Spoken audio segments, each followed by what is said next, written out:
நான் வந்து கேப்பக்கூழ் செய்ய போகிறேன். இப்போ இதுக்கு 1.5 கப்பு மாவு எடுத்து வச்சுருக்கேன். நான் ஆல்ரெடி கேப்பக்கூழ் போட்டிருக்கேன். அது வந்து நம்ம உடனே கரைச்சி கொஞ்சம் சாதம் போட்டு பண்ணினேன். இப்போ வந்து நம்ம இதை கொஞ்சம் உப்பு போட்டு கொஞ்சம் தண்ணி ஊற்றி பிசைஞ்சு ஒரு 8 மணி நேரம் புளிக்க வச்சுட்டு கிண்டணும்.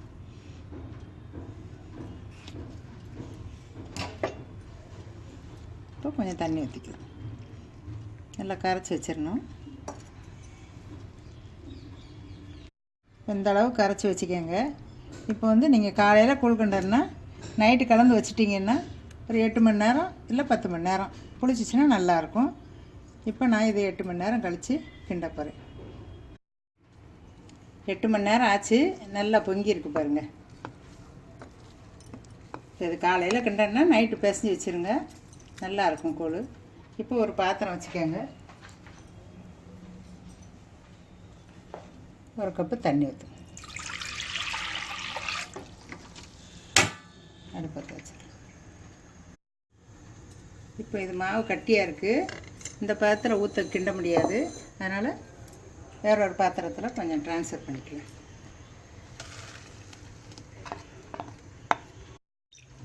இதில் வந்து கொஞ்சம் தண்ணி ஊற்றிடுவோம். மாவு கட்டியாக இருந்தால் வேகாது கேப்ப. அதனால் கொஞ்சம் தண்ணியாகவே வச்சுக்கிடுவோம். இந்த அளவுக்கு தண்ணியாக இருக்கணும். தண்ணி கொதிச்சிருச்சு. ஒரு கை சின்ன வெங்காயம் பொடிசாக நறுக்கி வச்சுருக்கேன், அதை உள்ளே போட்டு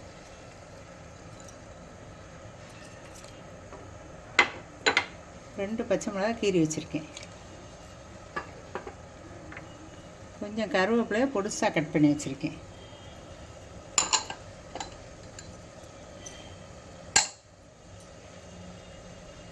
இதுக்கு கொஞ்சம் உப்பு போட்டுருங்க.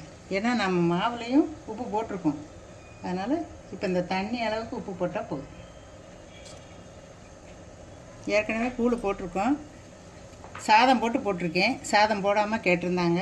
அதனால் இப்போ சாதம் போடாமல் இந்த கூழ் கிண்டுறேன்.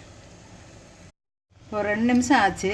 அந்த வெங்காயமும் பச்சை மிளகா கருவேப்பிலை நல்லா வேகும், வாசம் நல்லா இருக்கும். அதோட இந்த இப்போ கரைச்சி வச்சுருக்கோம்ல, இது தண்ணியாகவே வச்சுக்கோங்க. இப்படியே ஊற்றிடணும்.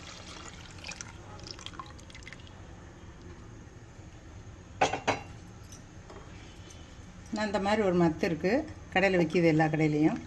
நான் அதை வாங்கி தான் கிண்டுறேன். என்ன பண்ணுமா, கட்டி விழாமல் கையெடுக்காமல் கிண்டணும். இப்போ நல்லா தண்ணியாக ஊற்றணும். இப்போ இந்த கட்டியாகுது. கட்டியாகவே ஊற்றக்கூடாது, அப்புறம் கேப்பை வேகாது. கொஞ்சம் வேகணும் கொஞ்சம். அதனால் தண்ணியாகவே ஊற்றுங்க, அதுவே கட்டி ஆயிரும். வேக வேக கையெடுக்காமல் கிண்டிக்கிட்டே இருங்க. இப்போ வந்து கையெடுக்காமல் கிண்டணும். கொஞ்சம் தீயை குறைச்சி வச்சுக்கோங்க. இது கனமான பாத்திரம். கொஞ்சம் நல்லா கனமான பாத்திரத்தில் கிண்டிங்கன்னா நல்லாயிருக்கும்.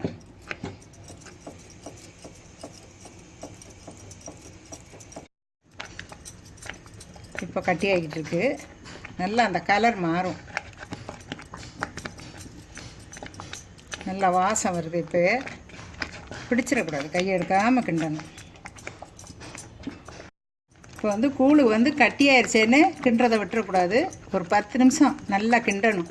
அது நல்லா வெந்தால் தான் நல்லாயிருக்கும் கூழ். அந்த பச்சை வாசனைலாம் போயிடும். இப்போ நான் பச்சை மிளகா வெங்காயம் போட்டிருக்கேன்னா நல்லா வாசமாக இருக்கும். நல்லா மோர் ஊற்றி சாப்பிட்லாம், குழம்பு ஊற்றியும் சாப்பிட்லாம். இது ஆறினோன்னா நல்லா கட்டி ஆயிரும். கேப்பக்கூழ் ரெடி. அடுப்பு ஆஃப் பண்ணிடலாம்.